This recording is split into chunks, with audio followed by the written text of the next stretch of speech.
आप सभी को जय मसीह की। मैं आशा करती हूँ आप सभी बहुत ही अच्छे होंगे और प्रभु में बहुत ही आनंदित होंगे। तो आइए आज के वचन की ओर चलेंगे। जैसा कि परमेश्वर ने हमें बताया, तो परमेश्वर ने जैसा हमें बताया, फल रहित अंजीर के पेड़ का दृष्टांत। देखिए, आप सभी जानते हैं बाइबल में परमेश्वर ने पेड़ का जो दृष्टांत दिया है वो मनुष्य से सीधा सीधा परमेश्वर ने कनेक्ट किया है। ठीक है, तो यहाँ पर पेड़ एक मनुष्य की बात की गई है, समझिए। ठीक है, पेड़, अंजीर का पेड़, वो पेड़ जो परमेश्वर का जन है, जो परमेश्वर को मानता है और जो कंटिन्यू चर्च जाता है। ठीक है, परमेश्वर ने उसके बारे में यहाँ पर बताया है। तो आइए, अगर आप भी कंटिन्यू चर्च जा रहे हैं तो आप इस वचन को ज़रा एक बार ध्यान कीजिए, परमेश्वर क्या बताते हैं इस वचन के बारे में।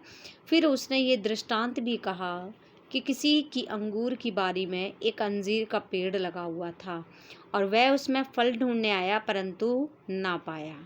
ठीक है, अब हो सकता है कि परमेश्वर आपके अंदर उस पेड़ में, ठीक है, हम सब में परमेश्वर उस फल को ढूंढने के लिए आते हैं और परमेश्वर उन फलों को नहीं पाते, है ना। परमेश्वर ने यहाँ पर क्या बताया, जैसे कि परमेश्वर कह रहे हैं कि किसी के अंगूर की बारी, अब परमेश्वर की हम सब अंगूर की बारी हैं, है ना, और हम सब एक ना एक पेड़ हैं परमेश्वर के। तो परमेश्वर यहाँ पर कह रहे हैं कि वह उसमें फल ढूंढने आया परंतु ना पाया। अब ऐसा हो सकता है कि अब आप कंटिन्यू चर्च जा रहे हैं, चाहे आपको 8 साल हो गए, 10 साल हो गए, 20 साल हो गए चर्च जाते जाते, लेकिन आपके अंदर, आपके स्वभाव के अंदर अभी भी कोई भी बदलाव नहीं आया, कोई फल नहीं दिखा, है ना, एक अच्छा फल नहीं दिखा आपके अंदर। तो परमेश्वर वहाँ पर क्या कहते हैं, तब उसने बारी के रखवाले से कहा कि देख, 3 वर्ष से मैं इस अंजीर के पेड़ में फल ढूंढने आता हूँ।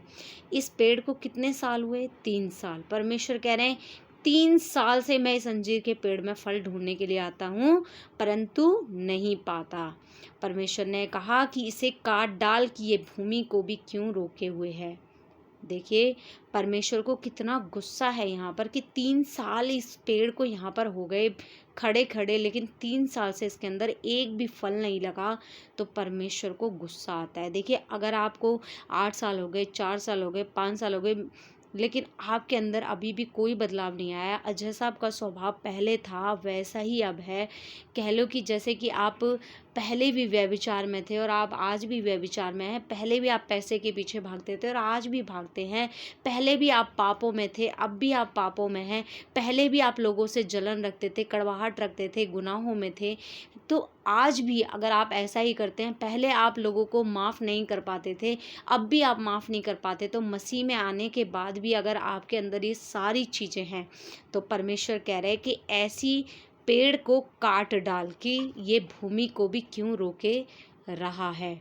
ठीक है, तो परमेश्वर को यहाँ पर गुस्सा है, लेकिन प्रभु यीशु मसीह जो परमेश्वर और हमारे बीच में बिचवई हैं, वो परमेश्वर कहते हैं, उसने उसको उत्तर दिया, हे स्वामी, इसे इस वर्ष और रहने दे कि मैं इसके चारों ओर खोदकर खाद डालूं।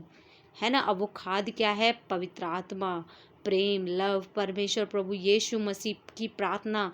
वो हमारे लिए कंटिन्यू प्रार्थना करते हैं कि हम परमेश्वर के करीब आएँ, परमेश्वर के करीब रहें, है ना।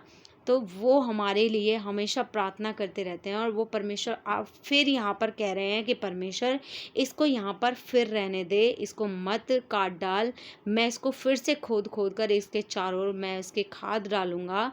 फिर परमेश्वर कह रहे हैं प्रभु यीशु मसीह कि यदि आगे को फले तो भला, और नहीं तो इसे काट डालना। तो अगर देखिए, अगर आपका पुराना जीवन, अगर आपका पीछा नहीं छोड़ रहा, तो आप परमेश्वर से प्रार्थना करें, परमेश्वर के पास बैठें और परमेश्वर से हेल्प मांगें, लेकिन आप पुराने व्यक्तित्व में न जिएं, है ना। चाहे आपको 4 साल हो गए, चाहे आपको 8 साल हो गए, चाहे आपको 2 साल हो गए, चाहे आपको 1 साल हो गया, आप परमेश्वर में आने के बाद अपने पुराने मनुष्यत्व को छोड़कर अपने नए मनुष्यत्व को पहन लीजिए, प्रभु यीशु मसीह के स्वभाव को पहन लीजिए। यही परमेश्वर चाहते हैं और यही हमारे अंदर फल लगने हैं, प्रेम, नम्रता, धीरज, कृपा, भलाई, करुणा, दया, ये सारे फल हमारे अंदर लगने चाहिए। यही फल परमेश्वर देखने के लिए हमारे अंदर आते हैं। हालेलुया। तो मैं आशा करती हूँ इन वचनों के द्वारा परमेश्वर ने आपको आशीष दी होगी और मिलते हैं नेक्स्ट वीडियो में। सभी को जय मसीह की।